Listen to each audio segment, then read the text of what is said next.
Aguilera, qué casualidad, esta mañana estábamos nosotros hablando de dónde está metida la gente que fue Los ministro con panameñistas. Varela, sí. Ajá.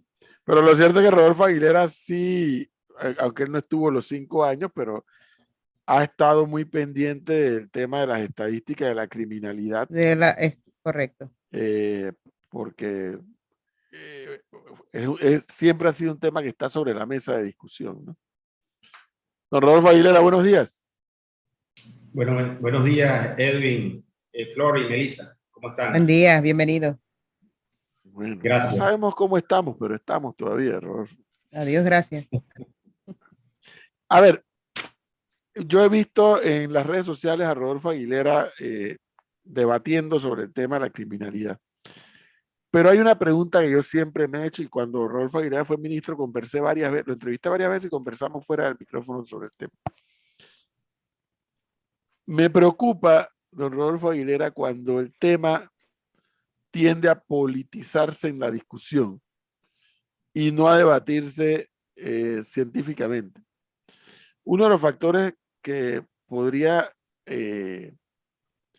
incidir en mezclar el tema de la criminalidad en Panamá y caer en la politización es cuando en ocasiones, creo yo, pues, se le cuestiona, por ejemplo, a la policía.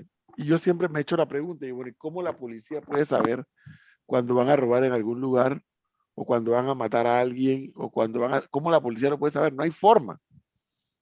Salvo que Rodolfo Aguilera me diga, bueno, es que estamos fallando en esto, en aquello, en lo otro.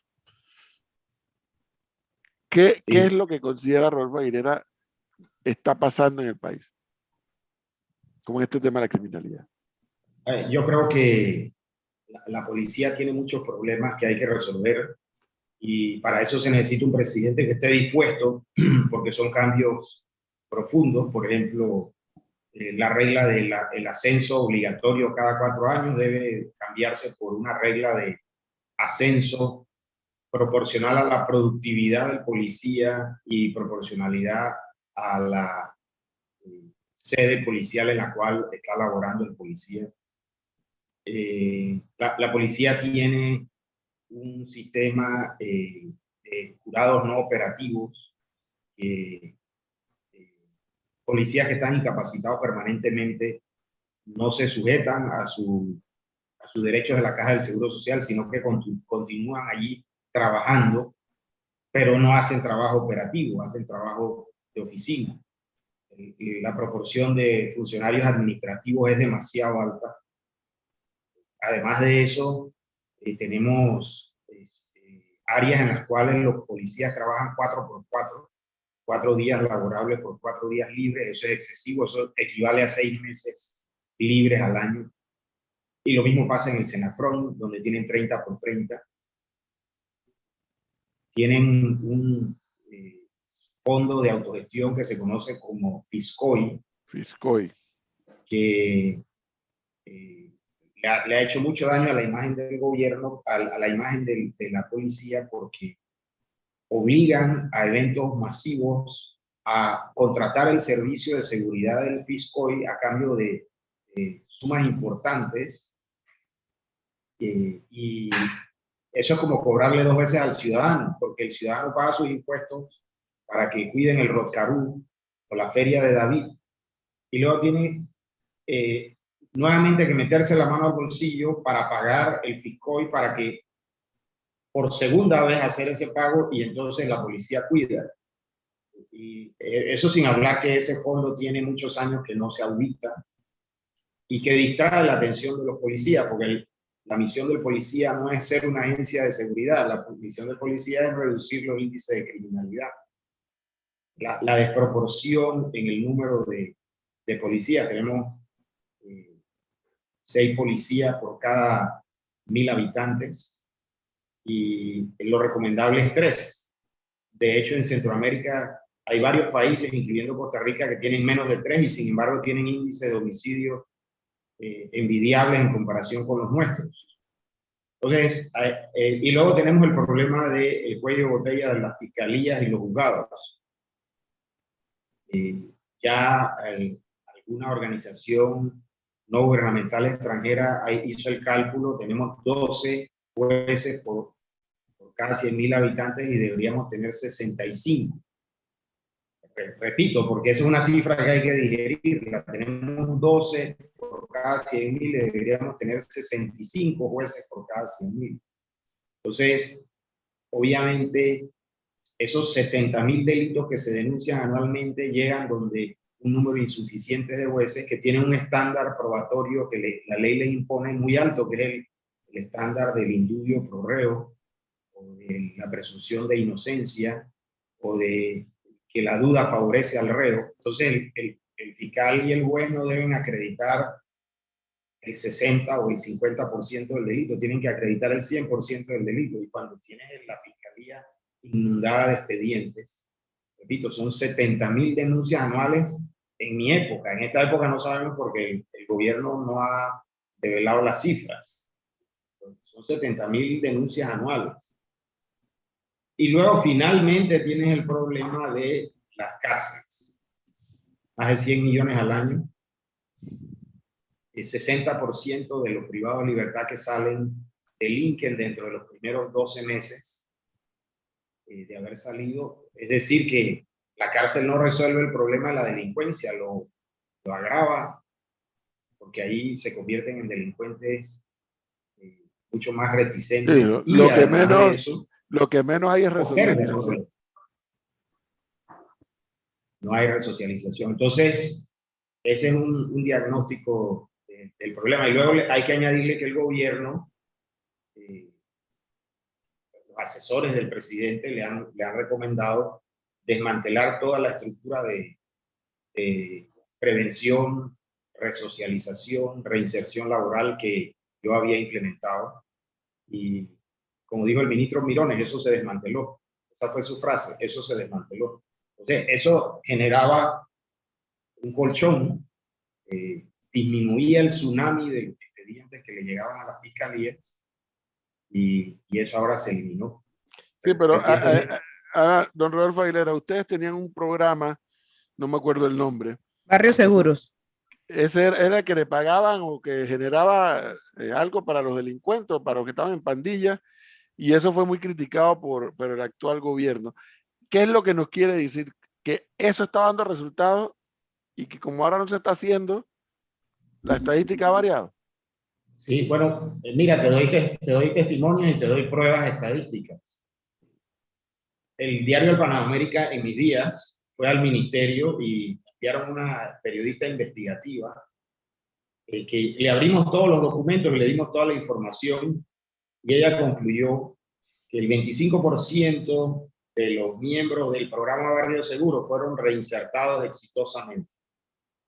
Es decir, cerca de 1.500, 1.200 y tanto. Entonces, no lo digo yo, lo digo nuestra oposición. Nosotros teníamos un registro del 50%, pero bueno, en gracia de discusión, digamos que era el 25%. Tú sabes lo que es un país que tiene 5 o 6.000 pandilleros, poder cada 2 años reinsertar exitosamente el 25%. En 8 o 10 años hubiésemos hecho una reducción de mucho más de la mitad.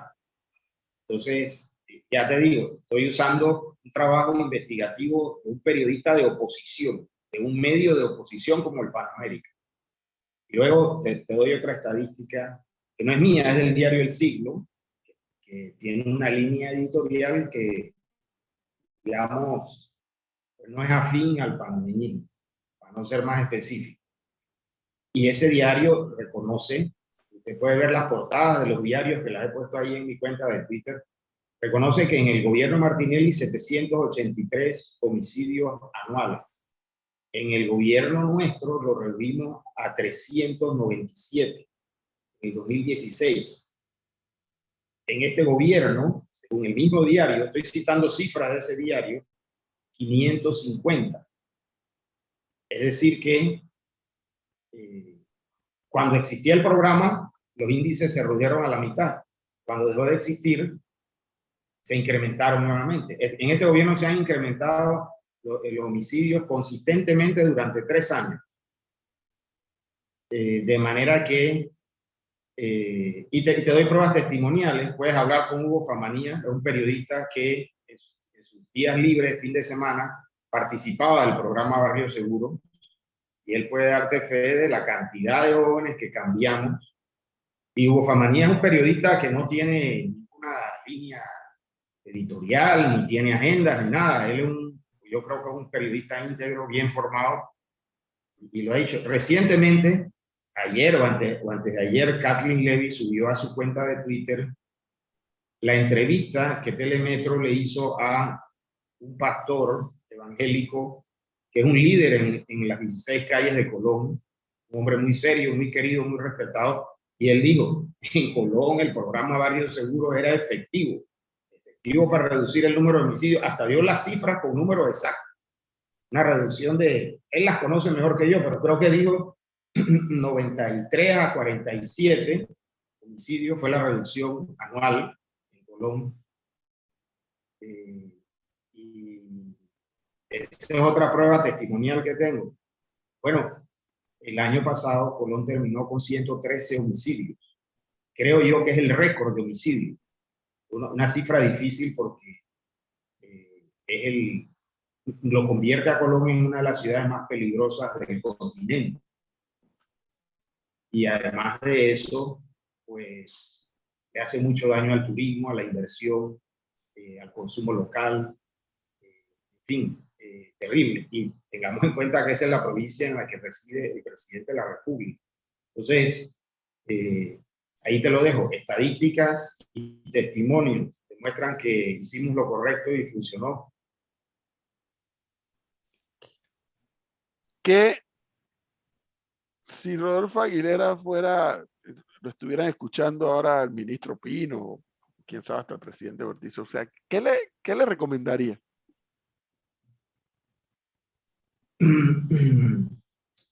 Bueno, yo le recomendaría varias cosas.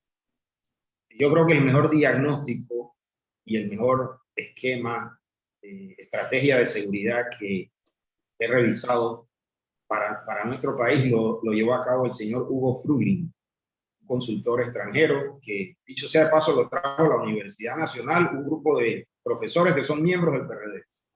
Lo trajeron en la época de Martín Torrijos. Y que no escuche tanto a la gente que lo rodea, porque la gente que lo rodea está pensando en la imagen, en la tasa de aprobación del presidente, y pues para la tasa de aprobación del presidente es bueno que el presidente diga mano dura, y no hay prevención y no ayudamos a los malos, aquí no vamos a darle ningún tipo de ayuda. Pues eso mediáticamente es bueno, pero a la larga es perjudicial, y ese es el consejo equivocado que le están dando al presidente. Luego yo le recomendaría ir a hacer prevención primaria donde está la gente de alto riesgo, esa madre soltera que esporádicamente se prostituye, que tiene 3, 4 hijos, que la pareja está privada de libertad. Ahí Oxfam tiene un programa que yo creo que es el más exitoso que hay en Panamá, dirigido a ese segmento de la población, que le da un acompañamiento de años a la familia y efectivamente logra alejarlos de la violencia, sacarlos de la pobreza. Luego le recomendaría el programa que nosotros llevamos adelante, dirigido a los jóvenes ya de 15 a 30 años que forman parte de pandillas. Ese programa se llama Jóvenes Constructores en los Estados Unidos, Youth Build, y es el mismo que nosotros aplicamos. Y luego para los privados de libertad, el método de los pasos de la Fundación Jesús Luz de Oportunidad. Finalmente, le recomendaría aumentar el número de fiscales y el número de jueces. Con los 230 millones de las consultorías, de dinero despilfarrado, pudimos duplicar el número de jueces y de fiscales durante todo este gobierno. Yo le daría esos consejos. Ya se los he dado antes, pero no me escuchan. Bueno, es que es la mala práctica panameña de que cuando yo soy el presidente, yo soy el ministro, yo soy el que lo sé todo, ¿no? Sí. Y esa es una, eso es una actitud que aconseja mal, ¿no? Sí. Cuando debe ser lo contrario, abrir los oídos y abrir la mente para escuchar a otra gente que no necesariamente políticamente coinciden contigo, pero que te pueden aportar algo y decir, oye, cuidado por aquí, cuidado por acá, no sé. Creo que se debe ser de mente mucho más amplia. Don Rodolfo Aguilera, gracias por este aporte. Hay que seguirle la pista a este tema. Nos Así es. preocupa a todos. No, por favor, muchas gracias a ustedes por la invitación, porque la verdad, desde siempre, Flor y Edwin, ustedes me han dado la oportunidad de explicar mi asunto, lo cual no ocurría con algunos otros periodistas o algunos otros medios. Sobre todo durante mi gestión, yo tuve que lidiar con una avalancha mediática y de redes que me hizo mucho daño a mí personalmente y también a la gestión que yo realicé, así que les agradezco. Muy amable, Hasta que esté luego. bien. Gracias.